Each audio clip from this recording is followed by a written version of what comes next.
So today I wanted to stay with the one light theme, and instead of the flash, we're going to use just one LED light. I'm also going to use the 41.2 by Voigtlander.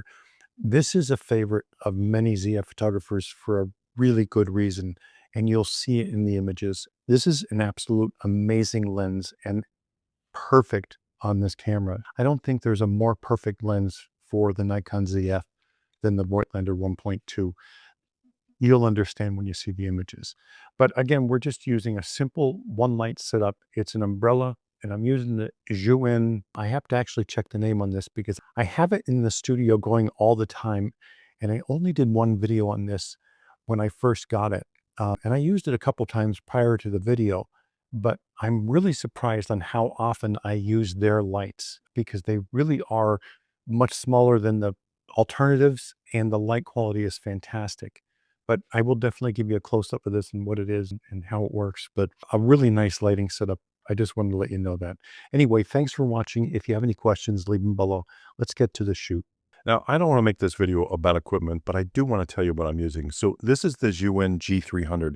I showed this months ago on the channel, and it's been up ever since I've used it that first time. It's a two-piece unit, which I'm usually not a fan of, the control unit and the head, because they're usually so heavy. These are small, lightweight, and easy to manage. And the head has a Bowens mount on it. Now, I'm using that strip box that I showed you the other day. This strip box is fantastic. It's lightweight. It's a pop-up. It's quick setup. It's extremely lightweight. The only issue with it is the grid, which is crap. I just wish they put more effort into the grid because the rest of it is fantastic. And it comes with a Bowens mount or an S bracket for your speed lights and so forth. I love this unit, and it's inexpensive. Well, relatively inexpensive. Now, with the grid, I'm getting a great look on her face. This is the type of look that I want. The problem is the hair. It's falling into the backdrop too much. There's too much blending. So if I remove the grid, I'm going to lose that a little bit of the contrast in the face, that depth in the face, but I'm going to add light to that backdrop, which is going to give separation to the backdrop and her hair. Now, normally I would leave the grid on and add a second light, but this shoot is about using one light, and I want to master this, and I want to get the look that I want just with one light. Now, you can see I lost some of that contrast in the face, but it's not bad. But that fall off on the backdrop with the light is giving me a little bit more separation with the hair. The hair isn't falling as much into the backdrop as it was before. The issue is that right side of the hair, which we'll fix later in the shoot. Now, it's a great look. This is an easy setup. Using one light is easy. Mastering it is the hard part. Now, I moved her closer to the backdrop so I can show you this 3D look that I always like to get with a shadow on the backdrop. Normally I love it, but this image is crap for more reasons than one, but I don't have the depth that I'm looking for, and that shadow is falling into the hair, so I don't have that separation with the hair. So I'm going to add a silver reflector because, again, I want to stay with one light for this shoot, but I want to give some kind of highlight to that hair. Hair doesn't look healthy when it doesn't have a highlight in it. And if it's just black, it's just blah. Silver reflector is going to give me that little bit of pop. Now, when I use a reflector, I usually use the white side because I'm usually using strobes, and it's enough power to bounce back in. But you can see in the hair now, it has highlights. It's given me sparkle and life. It looks so much better than just black hair, even with separation to the backdrop. So I want to keep the V-flat on the black side because I want that depth. I want that look. But with that silver reflector, it's giving me the highlights that I want. I'm still able to maintain that one light setup. Again, master one light first, and you can do any lighting setup. You can do 2, 3, 4 lights without an issue. The one light setup is the hardest thing to master, Work on this, and you can use any lighting setup there is.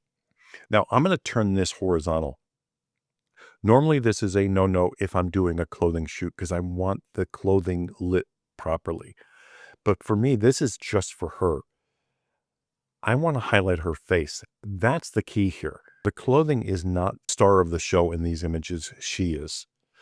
If I was doing a clothing shoot, I would keep that vertical and make sure I'm evenly lit on the clothing because that would be the focus. The focus is her, so I'm worried about bringing the attention to her face. Now, that 41.2 that I'm using at 1.2 on all of these, except for these few shots here, which I stopped down to 1.4. And I really wanted to show you this because 1.2, it's a sharp lens and it renders beautifully on skin. I just absolutely love this lens, even at 1.2. But 1.4, I get depth and sharpness that's pretty close to my Apo, believe it or not. The difference between this and the Apo is the correction on chromatic aberrations and so forth. You will get some chromatic aberrations on this lens in extreme conditions, but there's just nothing like this lens. If you've never tried the Voigtlander 41.2 on your ZF, this is a Z mount lens. It's the right size, it's the quality, it's everything. I love Voigtlander for doing the Z mount lenses for the ZF itself because it's just spectacular and easy to use. And the images, I promise you, you will absolutely love this lens. I use their 40 f2 all the time, that plastic lens. But man, when you put this lens on, it's a night and day difference. I just wanted to share that with you because I love it so much. Again, I'm maintaining the one light setup. I'm using that silver reflector. I want those highlights.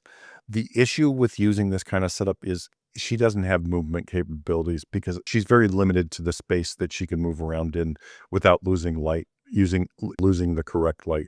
That's the difference between using a strip box and a silver reflector like this or using a giant modifier and a second light.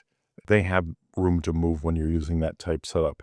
With this setup, they're just, you have to contain them to the light pattern that you have. That's something you have to get over.